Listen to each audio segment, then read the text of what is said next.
The following program is a production of Pioneer Public Television.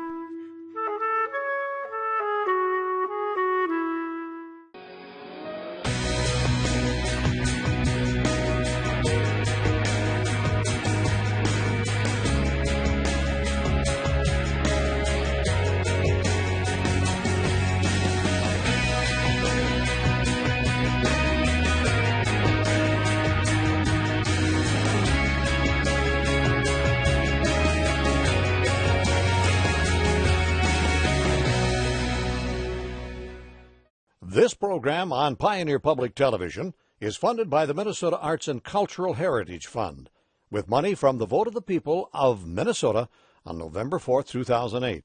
Additional support provided by Mark and Margaret Yackel Julien in honor of Shalom Hill Farm, a nonprofit rural education retreat center in a beautiful prairie setting near Windham in southwestern Minnesota. ShalomHillFarm.org. The Arrowwood Resort and Conference Center, your ideal choice for Minnesota resorts offering luxury townhomes, 18 holes of golf, Darling Reflection Spa, Big Splash Water Park, and much more. Alexandria, Minnesota, a relaxing vacation or great location for an event. Explore alex.com. Easy to get to, hard to leave.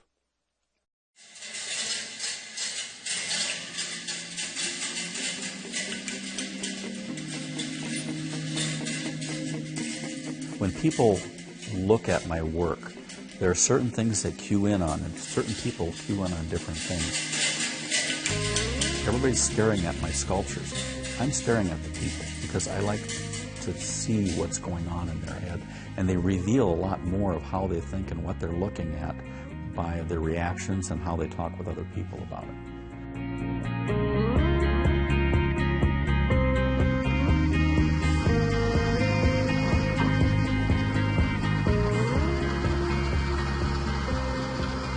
My art, what is it?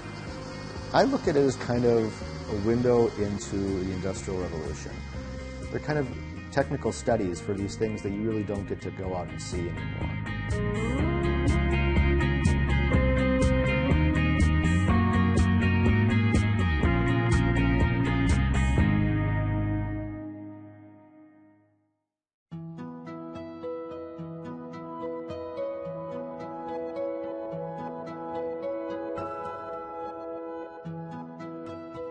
When I think it was 14, I spent the summer out at an uncle's place out on the border of North Dakota and Montana.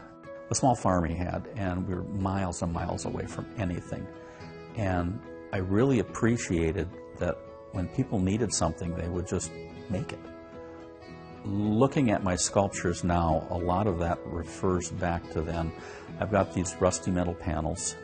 If we wanted to make something, we would take boards off that came off an old fence someplace, or an old building or something like that. Rust and stuff didn't matter, but it showed the character of the piece. I really cued in on that. And then a lot of my stuff is, the panels and stuff on it are wired on with like a baling wire. And we use that a lot just to hook stuff together. And I really like looking at something and saying, somebody made that.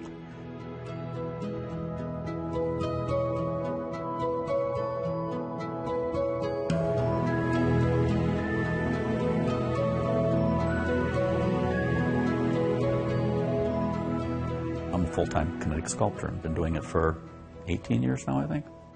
When I construct the pieces, I will just start building from the top down. Now it's pretty much just intuition. I've done it long enough. It's kind of like learning a language. I just know what the ball will do. But when I started doing it, I'd build part of it and then run the ball down a few times, see if it would work, and then go to the next part and just keep working it that way. Drawing it all out ahead of time doesn't work very good because something will be off and you can't put the physics into the drawing. The downside of it is I don't know exactly what I'm going to end up with when I start, but that's also part of the fun. It reveals itself as I'm working.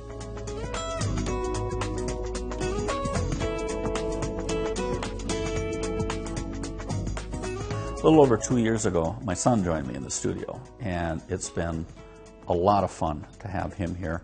He's got his own work, but we share a studio. Working with my dad is interesting.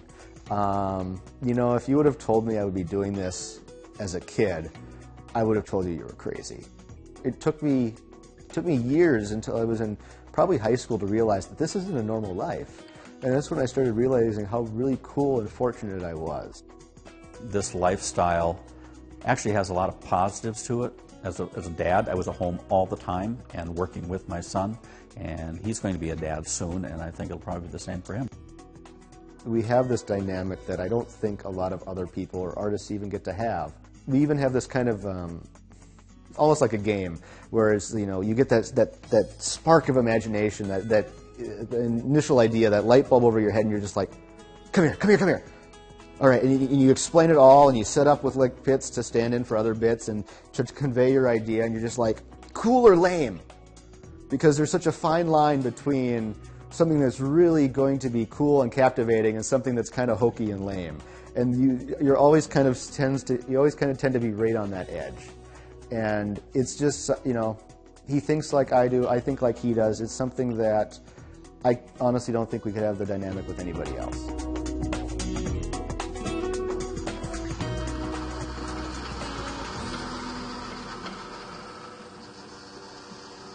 When I first started thinking about doing art as a career, in the discussions that we had for these months and weeks and all this over this period of time, he just off the cuff, one of those little tiny comments that usually you make and nobody pays any attention to, he said, you could make art out of gears. And I just grabbed that and I said, that's it. And I took it and I ran with it, because I had always been fascinated with the old machinery and how they moved, and the designs and the patterns in the spokes of the gears and the wheels and the flywheels. And I'd always been around steam engines and old farm engines, and it was just, that was it. That was the spark that set this whole thing in motion.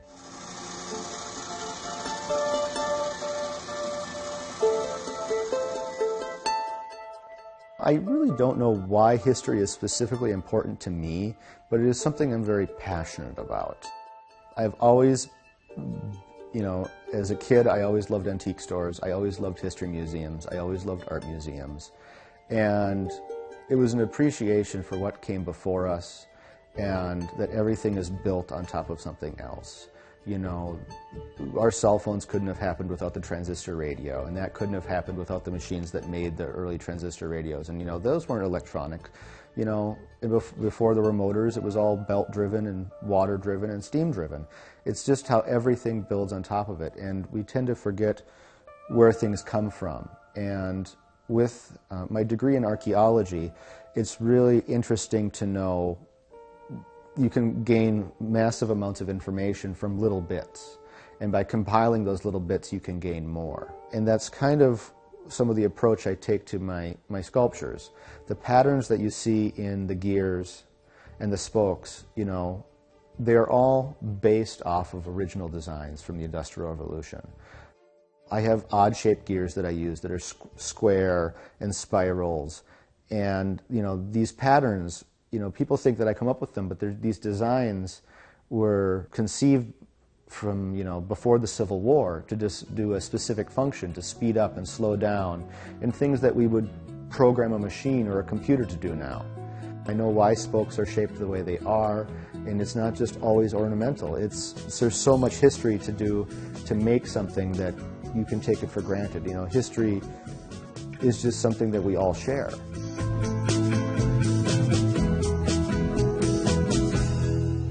Most of the stuff that I do in my sculptures, I have one electric motor. I don't put any other electronics on it. And a lot of times people, you should put sounds and bells and lights and things like that. What I've found is if you add more electronics to it, people actually dismiss it if something is electronic.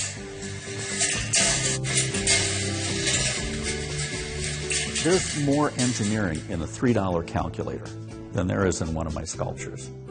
But a calculator you throw in the drawer and don't think about it. Probably the most notable thing of that was they did a piece for Disney's Epcot, and it was set up right next door to the robotics lab. You come out of the robotics lab, and there was my sculpture. I talked to the engineers there, and they said it's just amazing. People walk right through the robotics lab, and the robotics lab had amazing engineering, but it was this black box syndrome. They think, it's electronic, and they just walk by it, and they come out and just stop dead at my sculptures. And it was like, what's with this? And it's because they can look at it and kind of tell what it's going to do and how it works, and it holds people's fascination. So people actually have almost a need to see those things that work, and it explains the world around them. One of the most favorite things that people see is the jump. You know, I do something and a ball flies through the air. Physics says it's going to land there every time. People are interested in it because it's not on the track at that point. It's like it's risky. It's not really risky, but that's what they think of.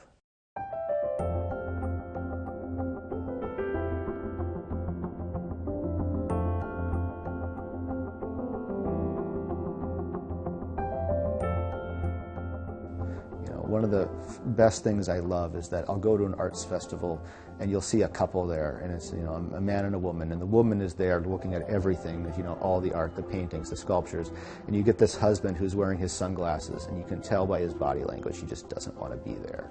He'd rather be watching football. And he's going, you know, he's not even looking in the booths they're walking past. He just keeps his eyes forward, kind of slowly going the same speed she does. And they'll get to my booth and he'll just stop dead. And she'll walk in and he'll turn his head sideways, and then he goes and he lifts his sunglasses up. And it's just like, yes, I got ya. And that's, I love it, making art so that it's not just, people can understand it, they can get to it. Art's about feeling, and, you know, I can change how somebody feels. I can instill that sense of wonder into them.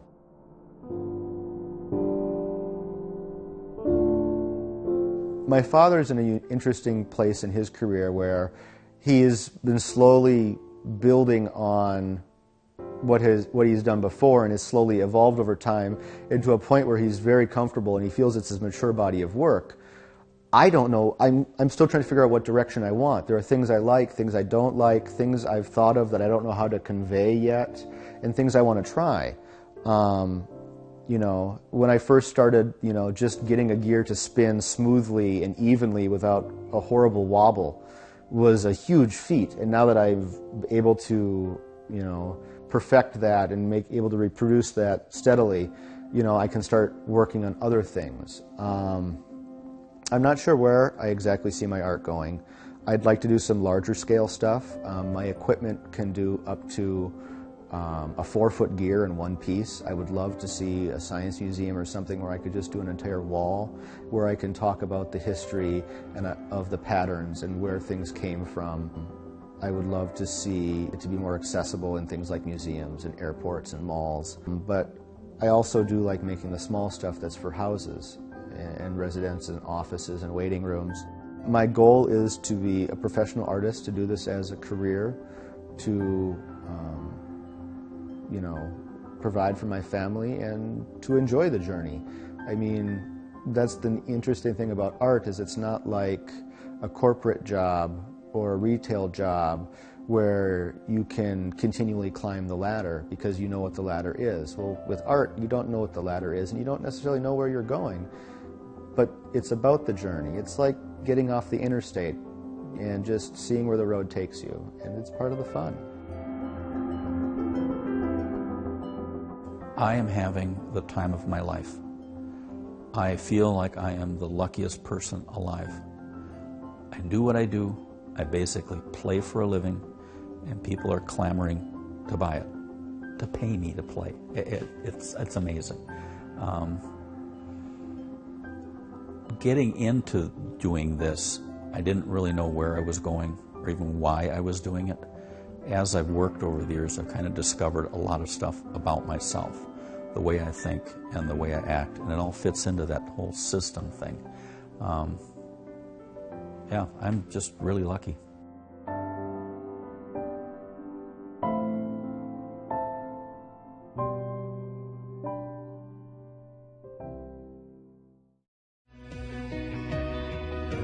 Visit Pioneer.org for more information on postcards and other Pioneer productions.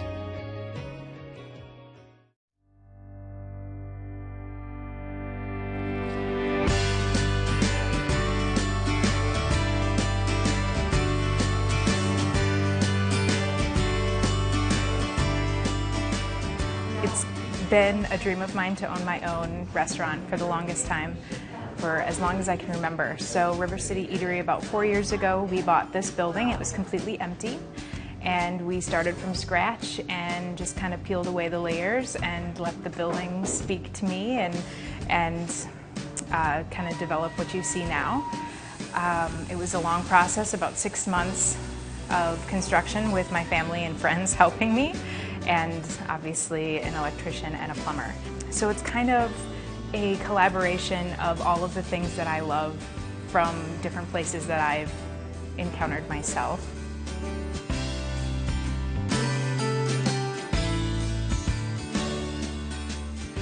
We've been here for 4 years now.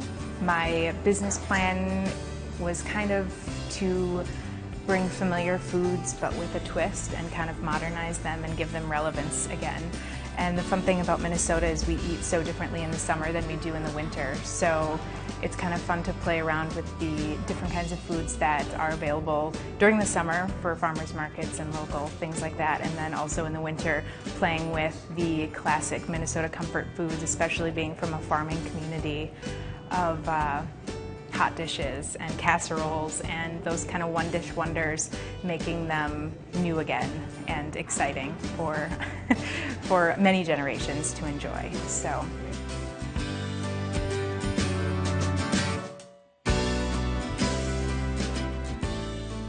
The history of the building, it was for over 60 years Mick's Bakery, which was a treasure for downtown Windham.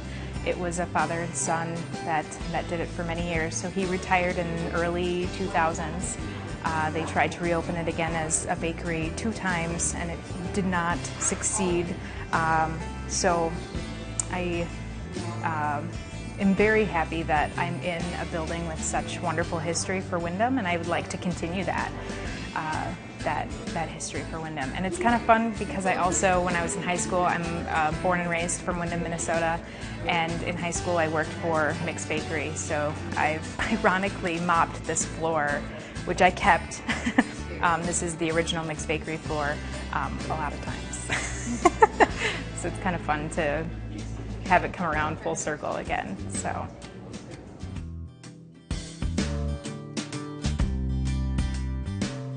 I love using as much local as I can.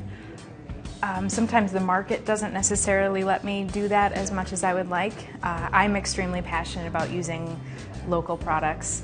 My consumer might not necessarily be at this moment, but where I continue to build awareness about the importance of being local and supporting local. So I try to support our local growers here in town. I have a couple of growers that I particularly like, so I feel like we're slowly building awareness about what that means to be local.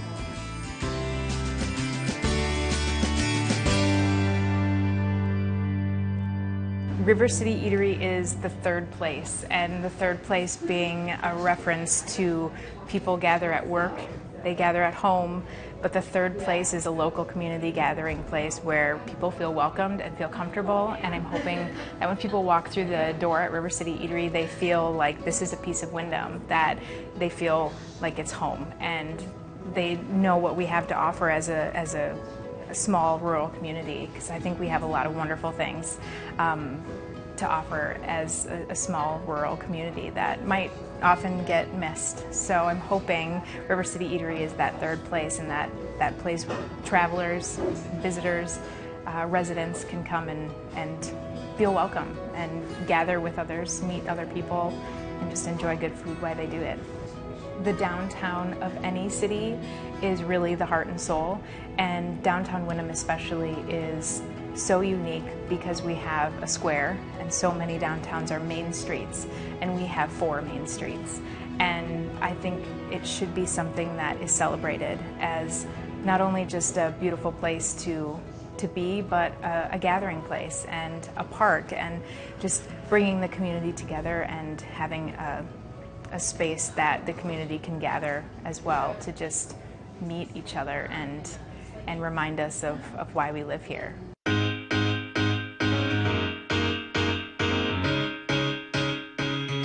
The local color event I was very excited to be a part of. It was celebrating our local art here in this area, and we have some wonderful artists. And we just provided this wonderful spread of fresh vegetables, and again, trying to do things that maybe people wouldn't necessarily do with their fruits and vegetables. So it was a lot of fun to celebrate just that everything local. And it was a very unique experience, and I'm hoping that everybody who attended felt the same way, that we do have a lot to offer here in rural Minnesota. I would have to say my driving force for River City Eatery is passion. I think I was put on this earth to own this business. There isn't a day that goes by that I'm not excited to be here, and I'm excited to meet people that come through the door. And it's exciting for me to bring something wonderful to a small community, and for others to be able to enjoy our small community as well. So I would say passion. I can't imagine my life without this place. I don't remember my life before this place. It's almost like it was another child, you know. You can't imagine your life without it, and it's kind of weird. It's just a part of me at this point. I've gotten some wonderful feedback from this community. This community is wonderful, and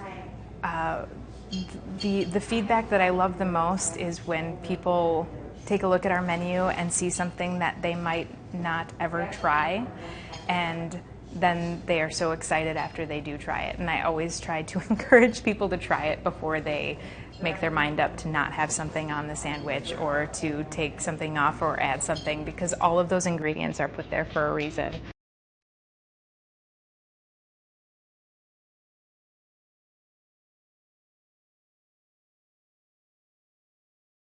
Okay, so I'm going to make a veggie bacon tortilla, and the thing that I like the most about this is you can literally take whatever vegetables you can find at the farmer's market and put them together. There's no right or wrong. It's just based on your personal taste. So I'm just going to cut up just a red onion here. And it's an extremely easy recipe. Anybody can do it. And it doesn't have to be perfect.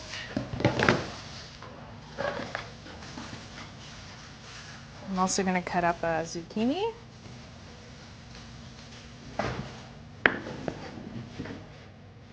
And I like them to be a little chunkier than normal, just because you don't want them to get too mushy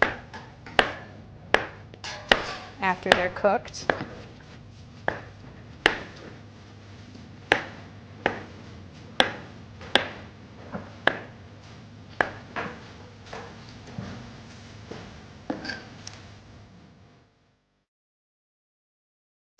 The other vegetables that I'm also going to add are green peppers,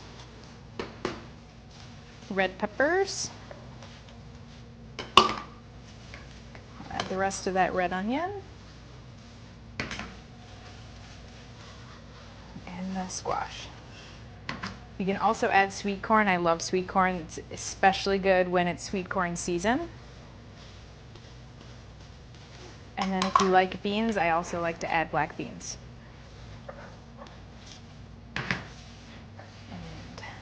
Go to your local meat market, grab some bacon. Again, doesn't have to be perfect, just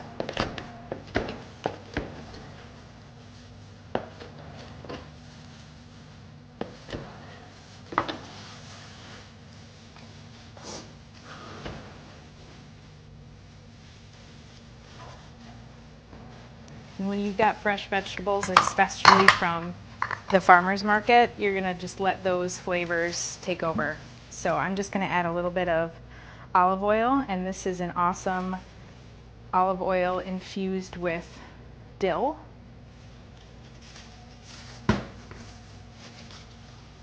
And always salt and pepper.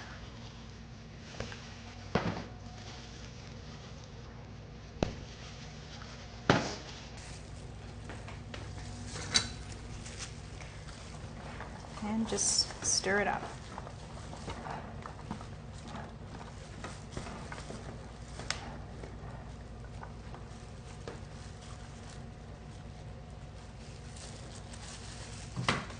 And you'll want to cover this and throw it in the oven for about 20 minutes. Your vegetables have cooked.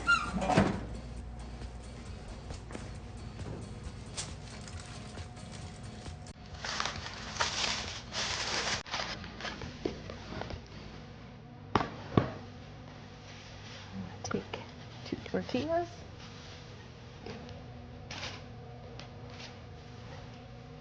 And stuff those.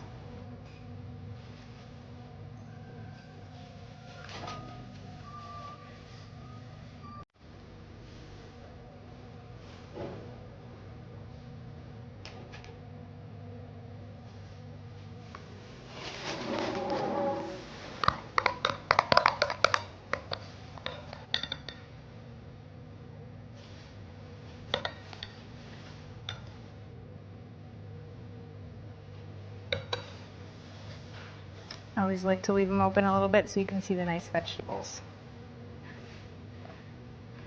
There you go. That's one of my favorite things. It's just giving people a new experience with food and flavors and what we offer here locally. And so it's been a pleasure.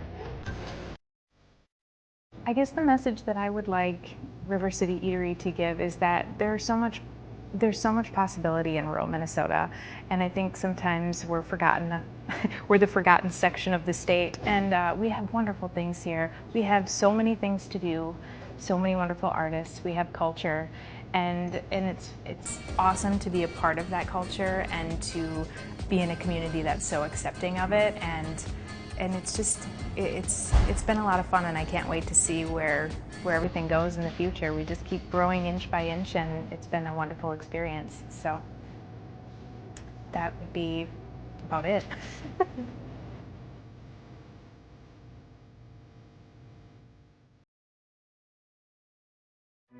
Do you have an idea for the postcards team? Email us, postcards@pioneer.org. This program on Pioneer Public Television is funded by the Minnesota Arts and Cultural Heritage Fund, with money from the vote of the people of Minnesota on November 4th, 2008. Additional support provided by Mark and Margaret Yackel Julien in honor of Shalom Hill Farm, a nonprofit rural education retreat center in a beautiful prairie setting near Windham in southwestern Minnesota. ShalomHillFarm.org. The Arrowwood Resort and Conference Center, your ideal choice for Minnesota resorts offering luxury townhomes, 18 holes of golf, Darling Reflection Spa, Big Splash Water Park, and much more. Alexandria, Minnesota, a relaxing vacation or great location for an event. Explore alex.com. Easy to get to, hard to leave.